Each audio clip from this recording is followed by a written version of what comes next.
What's up, people? Happy Monday. Hope all of you are having a great day. Hope all of you had a wonderful weekend. Before I get into this GH review, something I was sitting, I was thinking all day yesterday about a fantasy General Hospital storyline that I wanted to do. And I thought about it. I thought about it and thought about it and thought about it. And I was like, I came up with a great idea, for something that I wanted to do. If I was to write this show, and I thought of a great murder mystery type storyline, but it's not really murder mystery. It's more of a serial killer type storyline.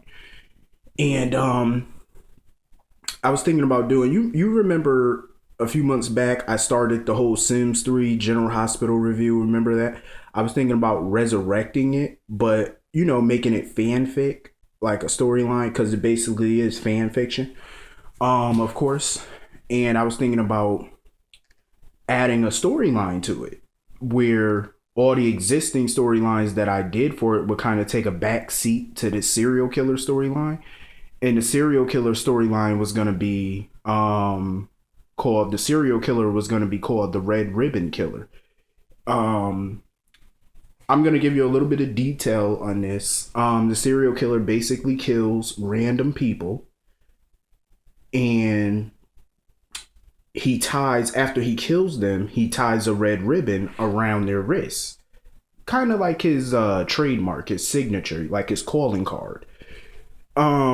But there will be a few twists and turns in the serial killer storyline, because remember, we don't know who the serial killer is. It could be somebody that the fans know or the characters know, or it could be a killer that really nobody knew, or it could be a surprise killer that nobody suspected, or it could be a killer that everybody thought was dead. It's kind of like the text message killer. Remember when in 2007 General Hospital did the whole text message killer? It's something like that, but this is going to be a red ribbon killer. And the keynote is somebody on this show will die. So I was thinking about doing that, doing like a video for that, like fan fiction. I was thinking about it, but let me know what you think about me doing that, because I got excited yesterday thinking about it, because I'm like, I can go in so many different directions with it, because I have a very creative mind. When I don't plan it out, I just let it go with the flow. I kind of wing it. And that's where my best material come from, is when I wing stories. Because I have a knack for, when I was in high school, I was a senior in high school, I used to write stories for English class. And I got A's all the time on the stories that I wrote, because my teacher said, they were real creative. So I always kind of took it up as a hobby. But I never really plan what I'm going to write. I just write it, because that's where my inspiration comes from. But anyway, let me know what you think. And I might do it in episodes, kind of like fanfic episodes. So just let me know what you think. And I want to hear everybody's feedback on it, because, I enjoy good feedback. So anyway, let me get into this episode of General Hospital, the TV episode. Nina Clay. Lord, her world just came crashing down today, and I was so enjoying her. Today, I actually enjoyed Nina and Silas, because it was funny as fuck. Their whole scene was just hilarious to me, because he talked to her physical therapist about when did Nina start walking, and Nina saw them talking, so they went into the room, and Nina got on her phone and started texting Travis, the physical therapist, trying to tell him what to say, so that way his story matches up with the story Nina told Silas. So she texted him and said, tell Silas 3 weeks. And Silas kind of figured that Nina was texting him or something like that, because Travis said, Silas asked Travis, when did Nina start walking? And after he got that text, Travis said 3 weeks. And Silas was like, that matches with what Nina said. So he quickly grabbed Travis's phone and looked at the text and saw that it came from Nina. And he wanted to know, when really did she start walking? And Travis revealed to him, while Nina kept sending threatening texts to Travis, basically threatening him and saying that she will not be ignored. And he said that he learned that Nina could walk the whole time. Well, from the moment that her first physical therapy was supposed to happen, because he was trying to examine her and she slapped him. So that's when he found out she could walk, and she wrote him a big check to keep his mouth closed. And Silas was confused, because he thought Nina didn't have any money, but she lied. he found out she lied about the money too. So Travis was basically spilling all the tea, saying how Nina wanted to get Silas's attention. Silas was pissed. He was like, well, Nina got my attention now. I was like, wow, Nina, you are dumb. You need to learn how to cover your tracks. I'm like, because that was not good. Like, my God, she didn't suspect that Silas would go to her physical therapist. That's why she didn't know what to do, because she had no clue he was going to try to, do a background on with the story that she told him. That was smart of him. But while I was watching their scenes, the person that I just felt like Silas, they were writing Silas today as John McBain. That's how I felt. I was like, because he was very, like, he was interrogating him. He was interrogating him. So I'm like, this is not Silas Clay. This is John McBain. I was like, oh my. I love the scene. So Madeline and Liso came face to face, getting into an argument basically about who's the better parent, basically. Running down all their crimes, and Madeline said that all the charges against her were dropped because, number one, they didn't have no evidence that she killed the pharmacist. Two, Nina, of course, isn't dead, so she's not being charged with that murder. And then Madeline, Liso kept saying how Madeline killed her Nina's unborn child. Mind you, Madison never said anything about the baby. She just kept changing the subject. So my thing is, I really believe, as predictable as it is, the baby not dead. Clearly, Nina's kid ain't dead, and I believe that her child is either Rosalie or Kiki. Obviously, that baby got to be Rosalie or that baby got to be Kiki. One of the two. My guess would be, if I had to guess, I would say Rosalie. Because we don't know too much about Rosalie's parents. Maybe they adopted her and never told her that she was adopted. We don't know too much about her background. I heard that her father is in the mob or something, or is that a rumor? I don't know. But I don't know, but this is quite interesting. I enjoyed Madeline and Liso today. I really did. So Anna was talking with Dante about why Liso got released or whatever. I was so mad at Anna today. I'm like, why would you arrest Lisa Olbrich if you have no evidence that you can hold her? Okay, yes, she shot Victor in front of you, but like Anna said, it's her word against Olbrich's because of the history that her and Olbrich have. Any lawyer could say that Anna fabricated the whole story because she doesn't have Victor's body. Victor was allegedly blown up in that clinic, so she has no real evidence to charge her. Like, Anna should have never did that because, number one, Liso could have sued the department for wrongful arrest. She could have done that. So Anna need to be a lot more smarter about when she arresting people, because you need to have damning evidence to arrest. So Lulu come up in there or whatever, asking about the case about her father or whatever. They need to give Lulu and Dante some type of storyline outside of babies. Just a romantic type of storyline. Something for them. Like, it don't really have to be necessarily romantic. Something that don't involve babies or other people, really. Like Luke or something like that. Bring a chick on to seduce Dante or something. Give them some angst in their marriage. Like something. It just feels like there's nothing going on with them. They've been married for 2.5 years, almost 3 years, and nothing's going on with that marriage. I'm like, they need to be doing something with them.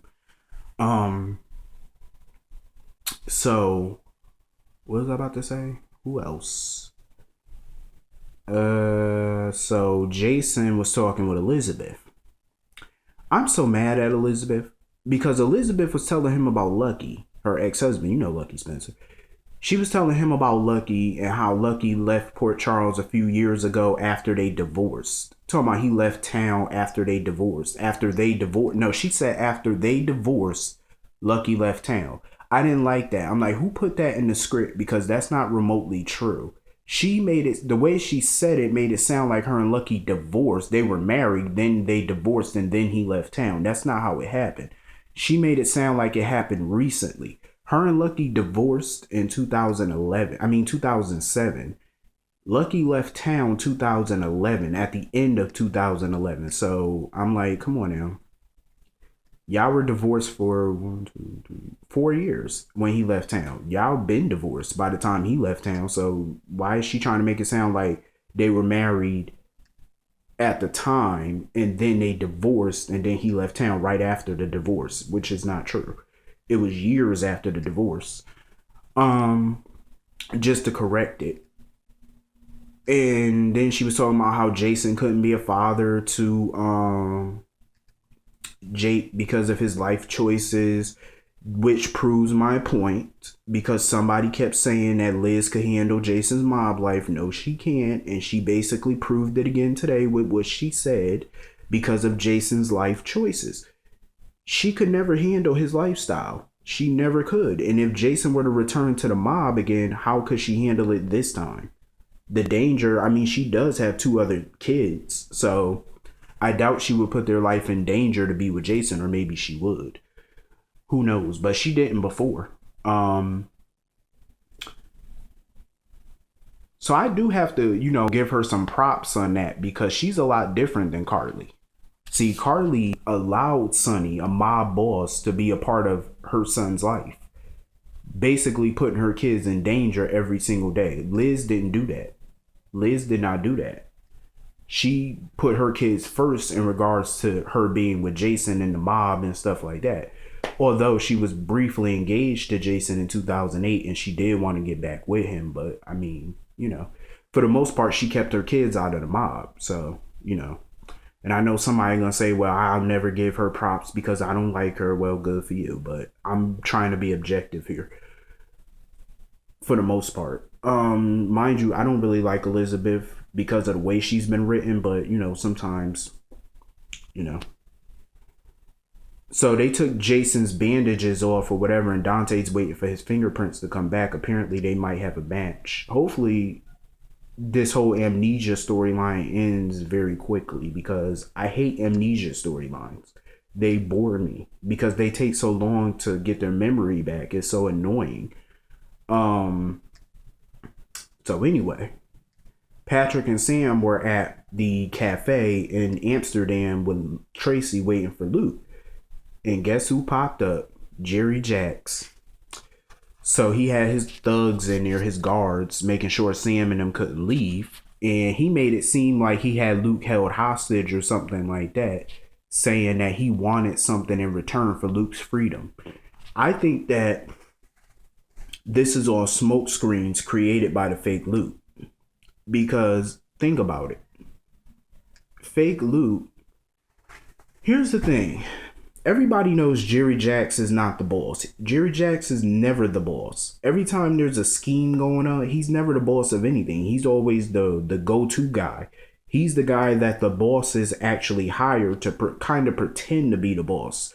Remember when the Boken hired him and Claudia hired him to hire Ian Devlin? She hired him and he hired Ian Devlin to shoot Sonny, but Michael got hit in the process. See, Jerry Jacks is never the mastermind behind none of these. He's just the go-to guy. He's basically the enforcer. He's the guy that they hire to get shit done. He's never the boss, but he always kind of pretends to be in charge to kind of throw people off. And I think that that's what he was doing today on Fake Luke's orders. To pretend like he's the boss of the Jerome organization, like he's Julian's boss, when in fact he's not. That fool got more than 9 lives. I'm telling you, he should have been dead 10 years ago. But he just keep on ticking. He like Freddy Krueger, just keep on ticking. I can bet you they tried holy water to kill Jerry Jackson. That wouldn't work. So it was funny though because he kept talking shit about Jason or whatever like that, and Tracy just popped up saying, "Who cares about Jason?" I'm like, Tracy, that is your nephew. Tracy is so vile. She don't give a damn about her family. Like even Jason, she never cared for Jason. But damn, woman, the man is allegedly dead as far as they know. But I'm like, are you? I mean, your nephew is dead, and you well, okay. When I say he's dead, to them he's dead, but to us he's not actually. But you know what I'm saying. So she just vile. Like the dude is dead, and you still saying you don't care about him, right in front of his widow. I mean, like, seriously. And Sam looking like she was about to whoop Jerry Jack's ass every time he mentioned Jason. And Patrick was pissed because of what Jerry and them did to Robin. So anyway, this was a pretty good episode, pretty decent. Oh, Maxie, Nathan, I almost forgot to talk about them. So they bumped into each other at the gym, to talk about the court order and stuff like that. And I do have to agree with Emma, one of my subscribers. Maxie is definitely fashionista. Yes, she is. She's finally back to her fashionista self with her outfit. Finally, she's not wearing those dreadful clothes that Levi had her wearing. Because remember when she was with Levi, she didn't dress her best when she was with him, but now she's dressing like the old Maxie. So I'm happy. But her and Nathan still, I'm like, but it don't make no sense. So you mean to tell me not only can she not date Nathan, but she can't run into him either on the street? That don't make no sense because number one, they live in the same damn town. They're bound to bump into each other.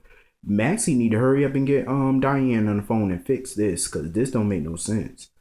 And I like the way that she punched that punching bag and that shit hurt her hand. I was sitting there rolling. I was like, Maxie, don't hit the punching bag. But anyway, it was a decent episode. I hope all you have a great day. I'll see all of you tomorrow. And let me know what you think about the whole fanfic GH scenario that I laid out in the video earlier. Let me know. And if I get enough feedback for it, I will start putting out the video tomorrow. Letting you know how the video, how the episodes unravel and putting it all into motion. So let me know and we'll get the ball rolling tomorrow. I'll see you all later. Have a great day.